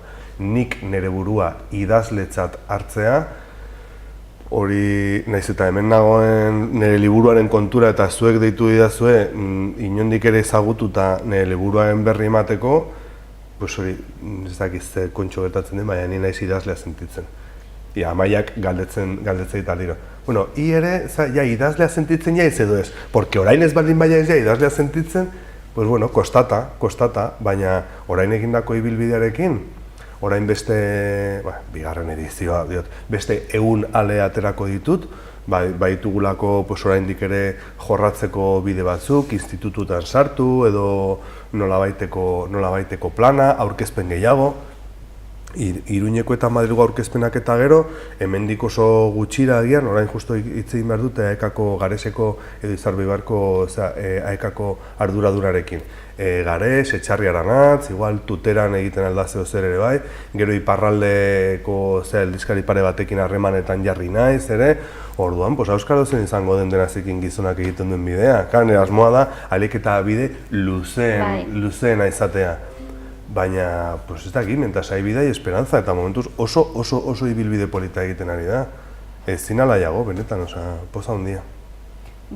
Pozten naiz, ere, eta orduan, gutxinaka, jango zara zure burua idazle moduan ikusten, ez? Momentuz, irakaslea, musikaria, izan ere musika irakaslea zara, ez? Bai, eskolan musika irakaslea, musika irakaslea zarenean, inoiz ez zara musika irakaslea izaten, soilik. Astean 50 minutuko saio bat daukagulako. Orduan, musika inglesa eta zer irakaslea naiz, baina bai, espezialitatez eta ikastez ni musika irakaslea naiz, bai. Eta hor, portadaz dugu komentatu, autoedizioarekin, hor ere askatasun gehiago daukazu, pentsatzen dut ezakit nola doan liburu. Erabatekoa, klaro. Eta hor ezagunak dira?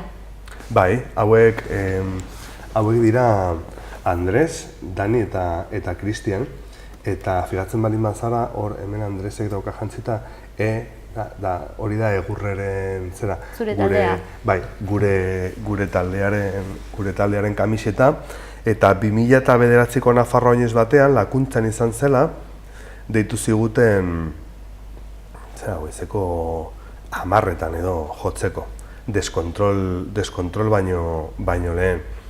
Oso kontzeptu polita izan zen, batean hor, nahi ala ez, hor jendetza zegoen, egundaka lagun gu ikusten, eta hori opari hartu genuen, eta gero ibilbide osoan zehar, argazkiak egiten, oso guztua, eta egun horretako oso argazki politak daude, lagunen artean, arrotuta, ez dakit, polita, goxoa, ikusten dituzula, hori alaitu egiten zarela eta apostu egiten zarela, eta hori, Denazekin gizona eta Imanol eta hola, hori protagonista, benetan ongi egon nahi duen pertsona bat, baina gero ezintasuna duen kontraesan horretan bizi den pertsona bat, eta batean gogoratu nuen argazki hau 11 aldiz ikusita eta joan nintzen bilatzera, eta esan nion nire buruari. Andresek eta Danik nahi baldin badute, hau izango da Denazekin gizonen portada. Haiekin hitz egin nuen, baiezkoa eman da, lotxa handiarekin, eta eskertzen diet, hori, eskertu izan diet lehenbiziko minututik, hori baimena izan da, ze, ez nuen argazki erabili behar haiekin hitz egin gabe, eta, lotxa handiarekin haiek uste zuten difuminatuta aterako zirela, edo, ez horren ulertzen natural eta ez horren aurrean egongo zirela, baina azkenean, nik ikusi nuenean irribarre hau, garagardo poto bat eskutan, hau da Imanol. Imanol pertsonaje tragikoa da, baina baditu oso momentu politak, eta oso momentu politak ere bere lagunez inguratuta, arrotuta eta disfrutatzen ibiltzen dena. Gero, pertsonaje dramatikoa da. Baina, eske lehen esan duzuna, bizitza bezain sakona. Eske bizitza gero eta harinagoa saiatzen ari gara bilakatzen, eta bizitza ez da horrelakoa. Eta emozioak eta bizipenak eta ez dira horrelakoak, bizitzak sakona izan behar du. Ulertzen, eta orain joera da, hori pin-pam-pun, dutxa, gym eta Netflix, eta jazta. Eta zerbaitek ukitzen balin badigu hor zerbait barruan, eta hori gainetik kendu nahi dugu, aldiro, eta, lasai, jazta. Aurpegi berria, make-up, eta venga, jazta. Eta bihar, eta ez dakit, hori ez da bateria ausarta, eta Denazekin gizonak emozioak eta sentimenduak, esan dut 11 aldiz, muturrera eramaten dituen istorioa da. Benetako istorio ausarta. Eta benetan gertatzen diren gauzak, eta eske esan duzunean bizitza bezain sakona, baina eske bizitza gero eta harinagoa gero eta utxalagoa izaten saiatzen ari gara. Gero eta kontsumigarriagoa izaten saiatzen ari gara. Igual, hitz potoloak edo filosofia edo, baina ez zait bat ere gustatzen noragoa zen. Zait bat ere gustatzen izatea, ez egon triste, lasai. Edo, jazta, buru jaterik ez, zergatik ez. Baldin baduzu burua jaten, nola hobetu behar duzun. Nola egingo dituzu, nola hartuko dituzu erabaki hobeak ez baldin baduzu burua jaten. Zertan, orduan bizitza bezain sakona da, hori da. Horretan hausnartzeko aukera bikaina Denazekien gizona irakurriz. Gustuko hartzen duzun bitartean, ez dela filosofia asko liburua, eta da pertsona baten bizitza.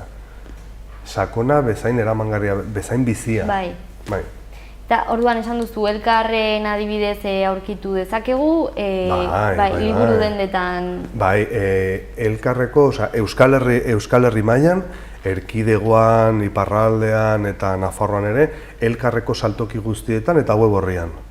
Hori momentuz, aukera, Euskal Herri osoan, elkarreko saltokietan erosteko. Eta gero hemen Iruñan erosteko, azkenean pues, lau referentzia tokietan, Elkar, Katakrak, Abarzuza eta Karrikiri. Diot, liburu eskuratu nahi duenak, inolako arazorik gabe. Ederki, pilatuko dugu orduan? Bai, hori espero dut. Mi esker, Daniel, gurekin egon izanagatik. Eskerrik asko zuei. Gero arte. Agur.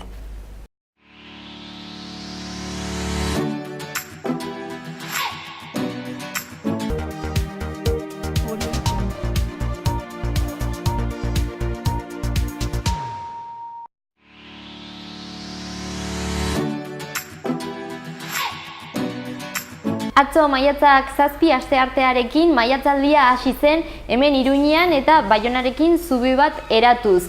Aurtengo edizioari buruz hitz egingo dugu gaurkoan Juan Carlos López Mugartzarekin. Arratsaldeon eta ongi etorri. Bai, arratsaldeon, mila esker. Zer modu zaude? Ongi, hemen berriozarren, bai. Askotan bezala, oso ongi. Bai, kasu honetan, maiatzaldiari buruz hitz egiteko.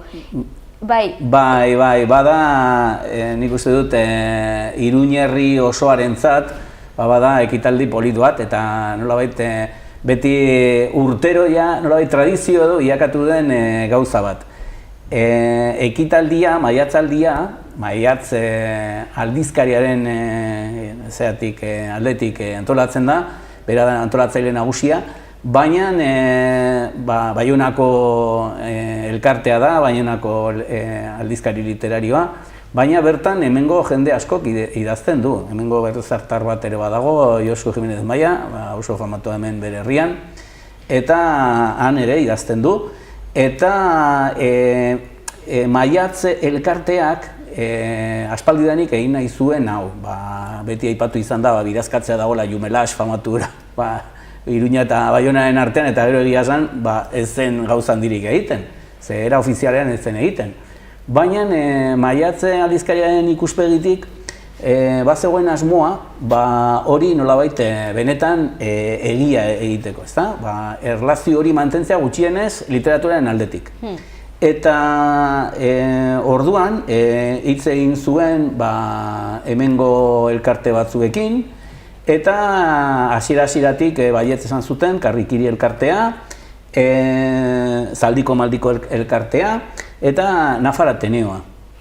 Hemen adibidez, Berriozarren dago Zorroka elkarteak eta lan egin duena Hatxa elkartearekin. Baina, esan nahi dute, maiatzaldiaren barruan, 3 talde horiek edo elkarte horiek izan ziren nagusi antolakuntza lanetan.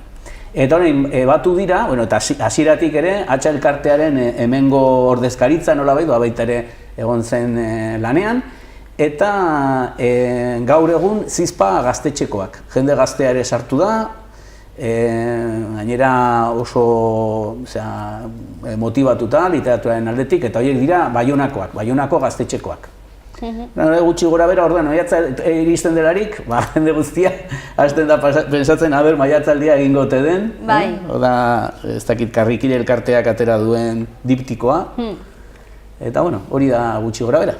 Eta egin da, gauzatzen ari da, eta esan bezala atzo hasi zen. Bai, harrapatzen dugu hilabete osoa. Orduan, atzo izan zen Eneko Gorriren hitzaldia, hori izan zen Karrikiri elkartean, oso ongi egon zen, dendatxoa ez da oso ondia, baina bete-beteta zegoen. Eta Eneko Gorri bada Miarritzeko euskara teknikaria. Orduan, eman zigun pixka bat iparraldearen ikuspegia, nola dagoen euskara. Baina ez soilik euskaren ezagutzaren aldetik, baizik eta erabilaren aldetik. Eta euskaraldia ekitaldiak edo izan duen eraginan, ezta?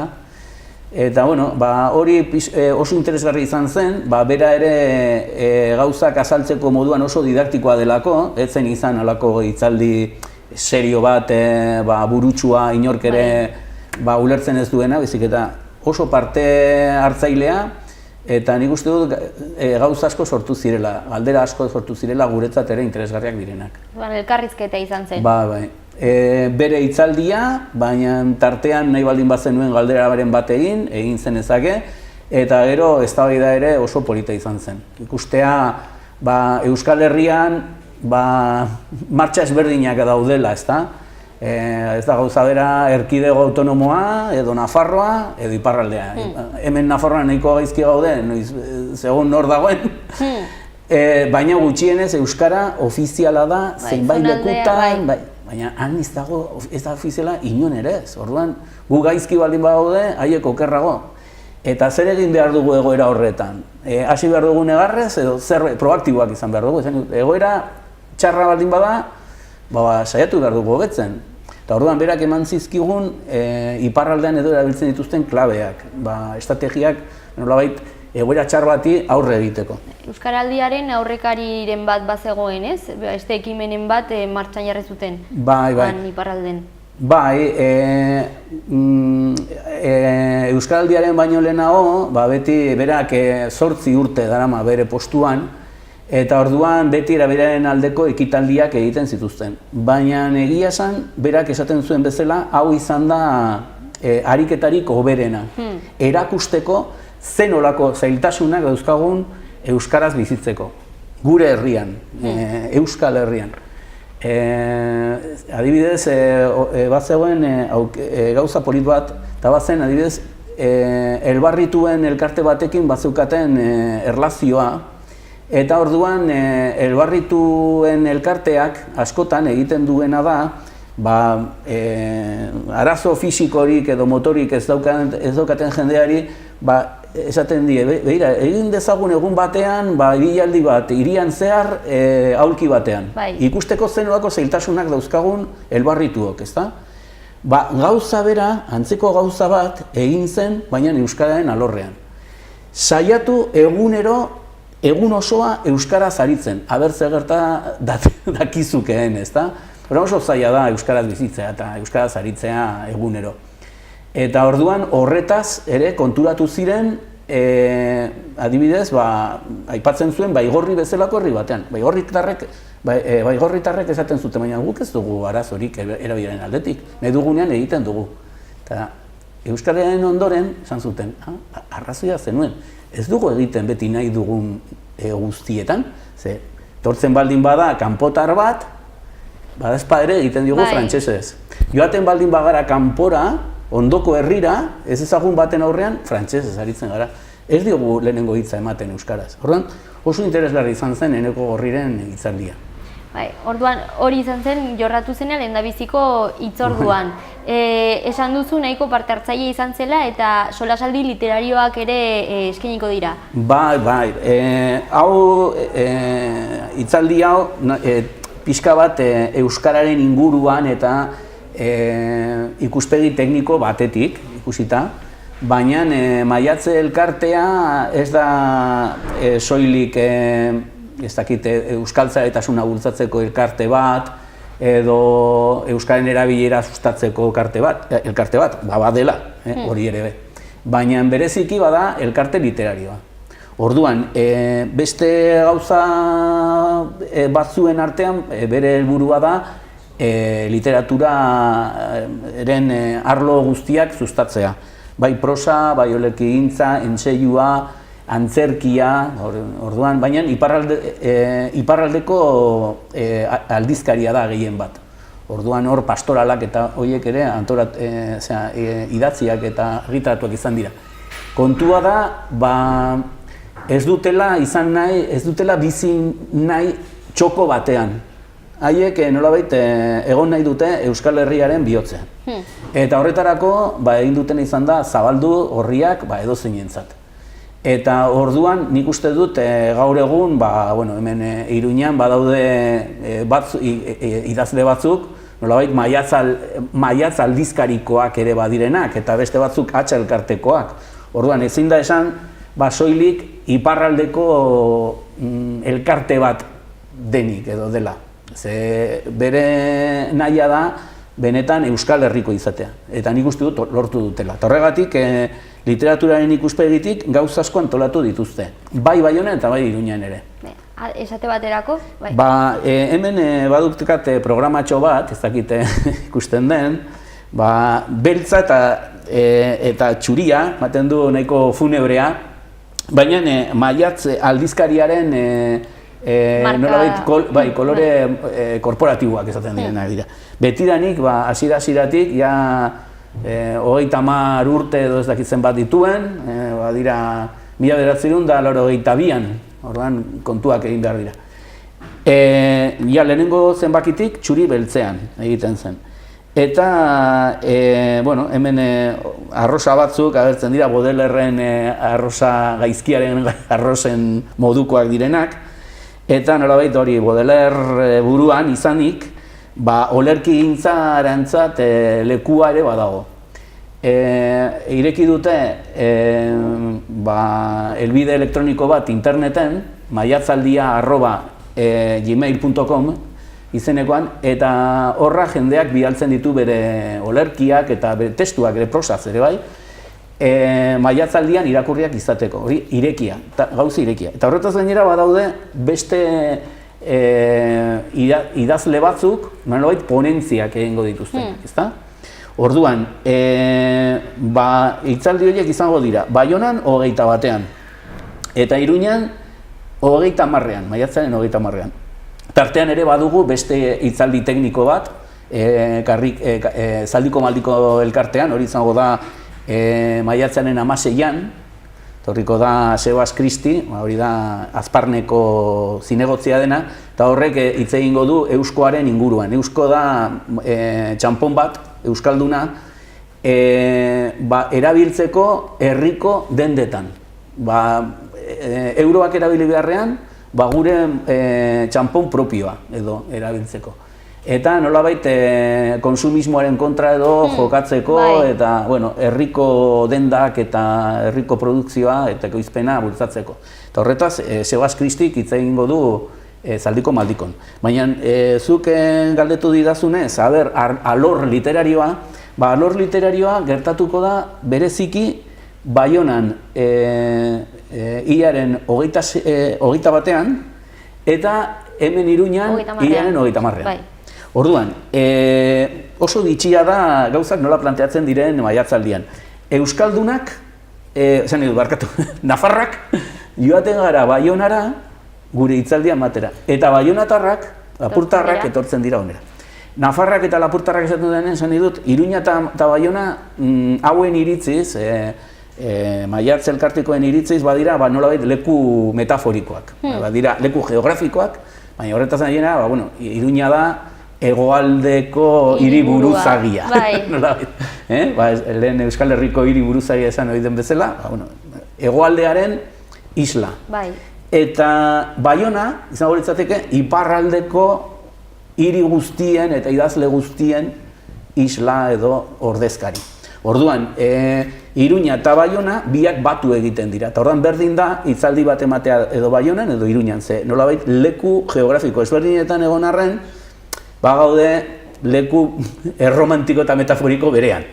Orduan, Iruñetik joango dira Baionara, Kike Diaz de Urzurrun, agian ezagutuko duzu, Euskal Herri irratian oso famatu izan delako, esataria delako, kazetari lanetan ere oso ona da. Eta horretaz gainera, antzeslanak ere moldatu ditu, Bidadorren omenez egindako pastorala berak ere moldatu zuen, eta, berak inork baino beki ezagutzen du Nafarroako literaturaren historia. Eta, hain zuzen ere, hori izango da gaia. Oraingo literaturaren bizipenak eta bizipozak. Txiste bat, pena eta poza. Baina egia esan, berak oso ongi ezagutzen du gure egoera eta ordan literaturaz hitz egitera joango da. Berarekin batera, Aitzol Lasa. Aitzol Lasa bada Nafarroko Unibertsitate Publikoko irakaslea, fakultatean, giza eta gizarte zientzien fakultatean bada idazkaria, orduan, esan dut, oso matematiko ona, eta idazkaria izateko nik uste dut pixka bat alemanen burua izan behar duzula, baina badu ere bere alde artistikoa, bere alde literarioa. Bada oso idazle ona eta ipuinak egiten ditu matematika eta literatura uztartuz. Orduan, horretaz ere hitz egitera joango da. Beste hirugarren hizlari bat, Ane Ablanedo. Ane Ablanedo Larrion. bera nahiko polifazetikoa izan da, beti irakaskuntzan mugitua, baina alor ezberdinetan.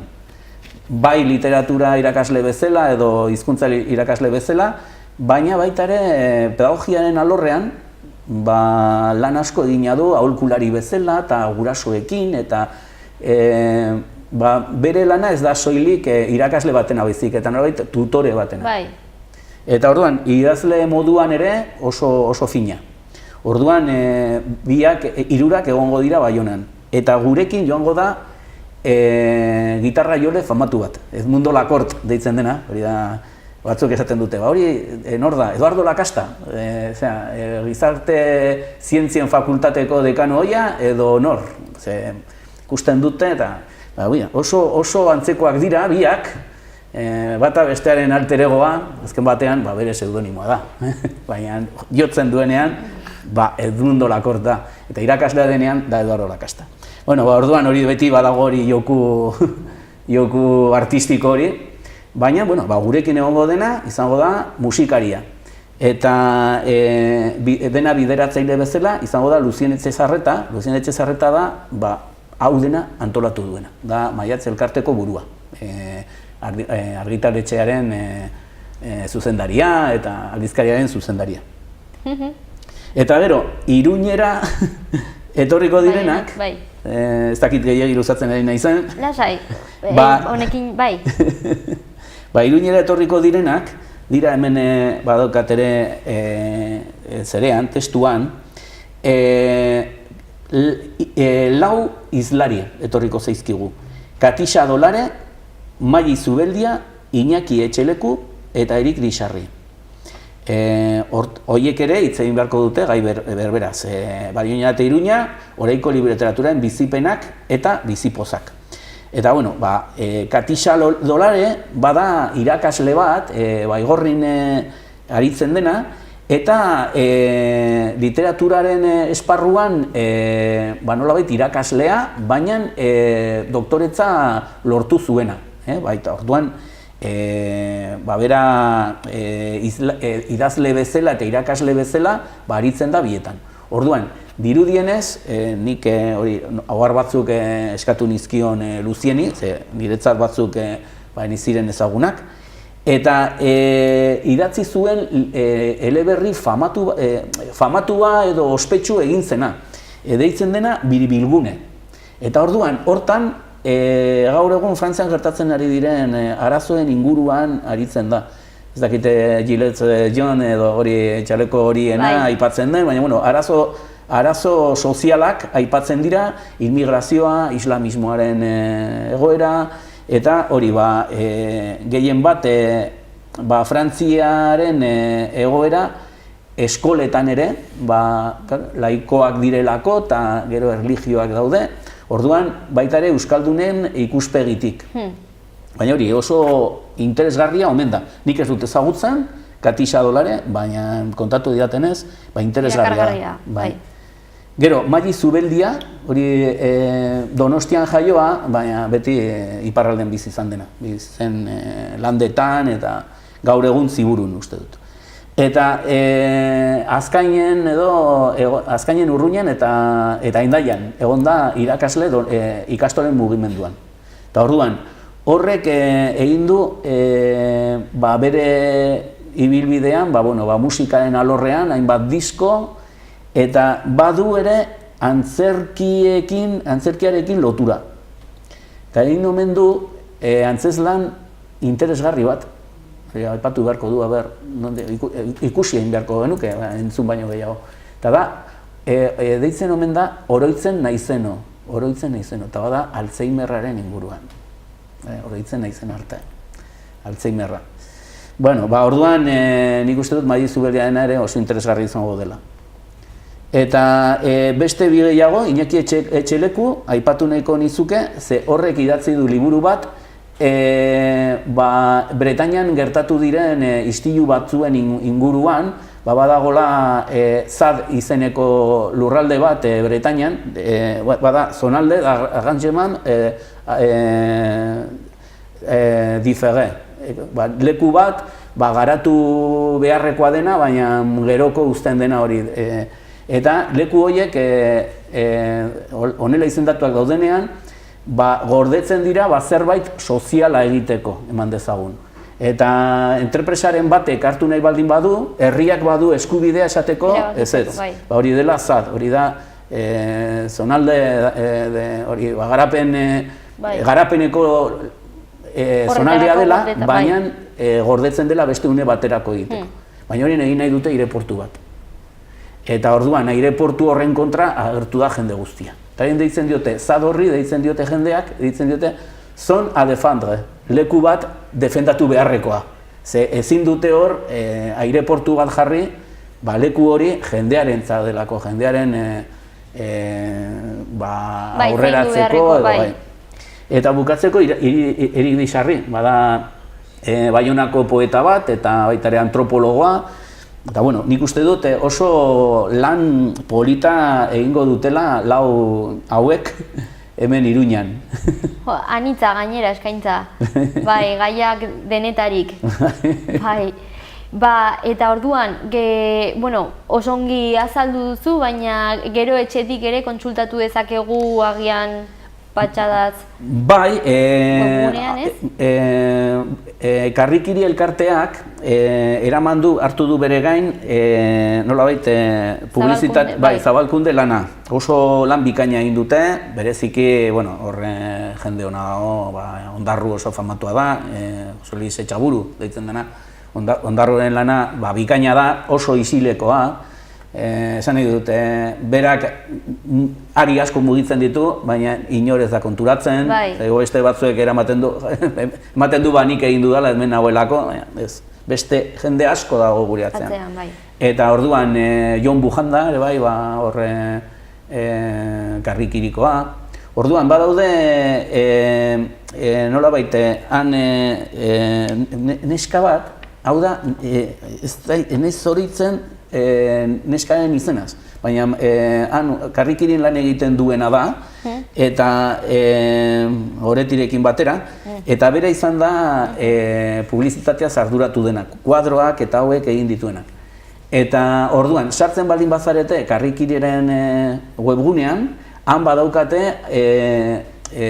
hilabete honetako Karrikiri aldizkaria, eta hortan badaukazue informazio osoa. Hori da Karrikiri dendarena. Hor gauza asko ikusiko dituzu, jerseiak eta beste gauza batzuk saltzen dituzte, baina liburu denda ere bada, eta horretaz gainera maiatzaldiari sostengu osoa ematen diona. Orduan, informazio gehiago nahiko bazenute, nahi izan ezkero, beren webgunean, beren aldizkarian aurkituko duzue. Ederki, sartuko gara etxetik eta mila esker gurekin egon izanagatik. Zuei gogo gonbidatzeagatik. Hurrengora arte. Mila esker, arte.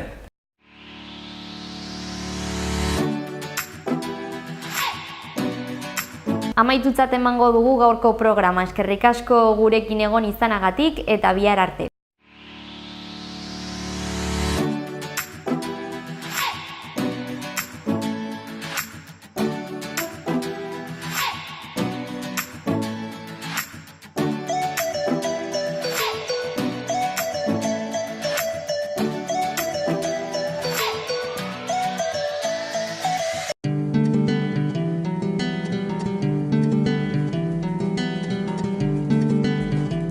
Saio hau Nafarroako Gobernuak diruz lagundu du.